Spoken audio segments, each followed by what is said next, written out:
কি মাছ? ও এটা কোচ দিয়ে ধরলে? কোন জায়গাতে? এই এই বিলে আছে নাকি? কই আর কই? কি পোনা? এবার বিলের কোন জায়গাতে? এই এই বিলে আছে নাকি? কই আর কই? কি পোনা? এবার বিলের মধ্যে পোনা মাছ কোথাতে আসছে? এটা রুই মাছ। রুই মাছ আর কি মাছ আছে? আর একটা আছে রুই মাছ। কই দেখি, বের করো বের করো বের করো। ও অন্য মাছ হয় না? না কালাই মানে ওই শোল টোল এইসব মাছ হয় না? সব ধরিনি। বাহ বাহ বাহ বাহ। ও এই ভাসে জলে তখন কোপ দাও না? দেখুন কোচ দিয়ে কোপ দিয়ে নিয়ে এসে কত সুন্দর। বাহ, দেখুন তা ডেলি কি বেরো? ডেলি হ্যাঁ ডেলি তোমরা দুজনে যাও নাকি? না ওকা গিয়েছিল আমি তো ও আরে কাজেতে বাড়ি সেই সব করি বেড়া। না না ঠিক আছে, খাওয়ার মাছ তো হয়ে গেল, সমস্যা কি আছে?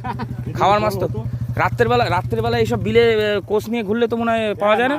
কুচে টুচে এইসব তো পাওয়া যায়, প্রচুর প্রচুর। প্রচুর পাওয়া যাওয়া উচিত, কারণ কচুরিপানা আর যা জল আছে তো হওয়া উচিত। দেখুন বিশাল বিশাল বিল দেখুন।